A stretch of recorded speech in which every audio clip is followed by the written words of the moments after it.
Ngagne Demba Touré. Je suis le coordonnateur national de la jeunesse patriotique du Sénégal, qui est le mouvement des jeunes du parti et qui, parmi les mouvements que compte le parti, est une instance donc, de suivi, une instance d'appoint du parti à côté des instances nationales exécutives et des structures de base. Et l'objectif de notre rencontre d'aujourd'hui était de renouer le contact avec la base. Parce qu'étant dans un parti structuré qui se veut un parti national,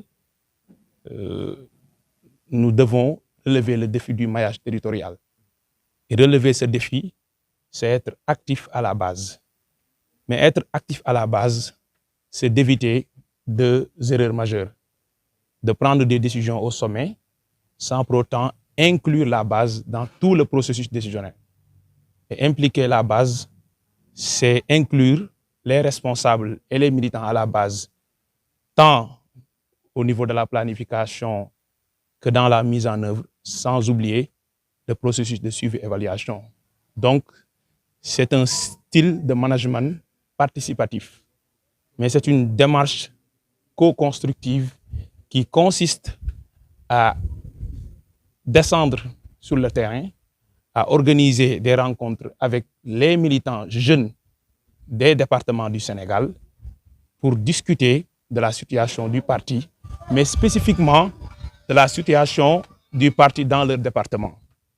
Et parler de la situation du parti dans leur département revient à faire un diagnostic exhaustif, mais un diagnostic clair et froid de la situation nationale. Tenir compte des spécificités locales qu'induisent les données électorales, notamment les dernières élections législatives, mais aussi faire des projections sur la prochaine échéance électorale, c'est-à-dire l'élection présidentielle du 25 février 2024. Mais aussi relever le défi de la mobilisation, donc demander aux militants de s'organiser à la base, de redynamiser les sections et les cellules de PASTEF, mais d'engager la bataille dans les prochains jours pour aller donc massivement descendre sur le terrain, faire des porte-à-porte, aller au contact des populations dans les coins et les recoins de leur village et de leur quartier pour leur demander de soutenir la candidature du président Ousmane Sonko, mais aussi et surtout d'être vigilant dans les prochains jours pour que le Sénégal ne bascule pas vers la dictature, mais que le Sénégal ne bascule pas vers un système démocratique où l'élection n'est plus une élection, mais un système de sélection contre la volonté populaire. La solution ne vient pas d'un organe, d'un parti politique. C'est une affaire du peuple. Parce que c'est le processus démocratique qu'ils sont en train de saper. C'est le système démocratique, parce que c'est un contrat de mandat. Et c'est un contrat à durée déterminée entre le peuple, entre les gouvernés et les gouvernants. Le mandat a été confié à un groupe de personnes, notamment à une personne à la tête de l'État qui est le chef. Mais on est dans une république. Et lorsqu'on est dans une république, le processus de dévolution du pouvoir est un processus qui émane du peuple, donc de la souveraineté populaire. Donc, lorsque des gens parviennent à s'organiser pour restreindre la participation des Sénégalais à l'élection présidentielle, pour que le choix ne porte que sur un petit groupe de personnes, ça, c'est le peuple qui a été spolié de son droit naturel de choisir qui placer à la tête de l'État, à la tête de cette république. Donc, c'est une affaire du peuple. La JPS peut être à l'avant-garde, inciter les populations à la mobilisation, demander aux gens d'être vigilants, sensibiliser les masses populaires, mais après tout, c'est le peuple sénégalais qui décide de protéger sa démocratie, de sauvegarder l'état de droit ou de laisser ce petit groupuscule se mettre à la tête de ce pays et décider de leur devenir sans les inclure, parce que l'adhésion populaire au projet de PASTEF n'est plus discutable dans ce pays. Moi, je vous repose la question. Depuis 1960 jusqu'à aujourd'hui, 63 ans après notre accession à la souveraineté internationale, le nombre total de détenus politiques, est-ce que ce nombre équivaut au nombre total de détenus politiques que compte PASTEF, un parti qui a été créé en 2014? Plus de 700 détenus, sans compter ceux qui ont été arrêtés et qui ont été libérés.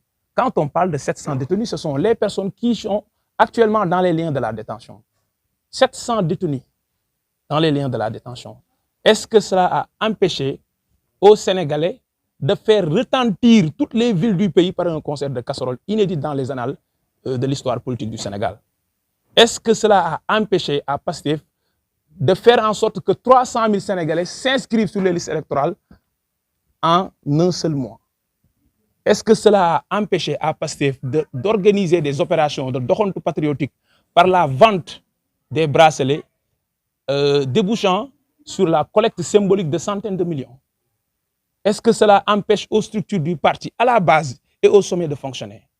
Cela n'empêchera pas que Pastef poursuit sa marche vers la victoire, sa marche vers la libération du peuple sénégalais, sa marche vers l'instauration d'un système définitivement démocratique qui sauvegarde les intérêts exclusifs du peuple sénégalais.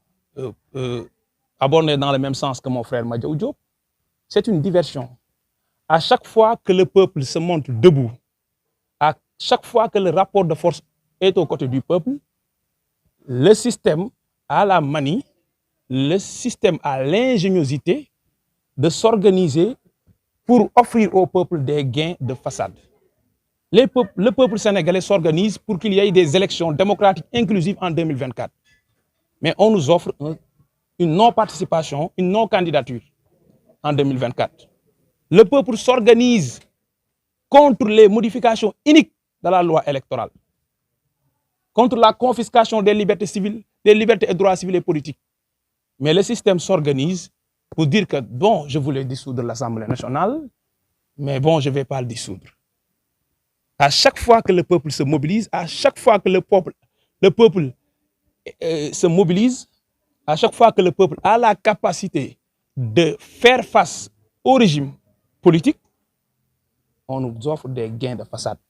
Donc le peuple doit être vigilant pour savoir que le système n'a plus les forces de tenir, que le système est un système vacillant, que le système est un système affaibli. À nous de continuer la bataille pour la victoire finale en 2024.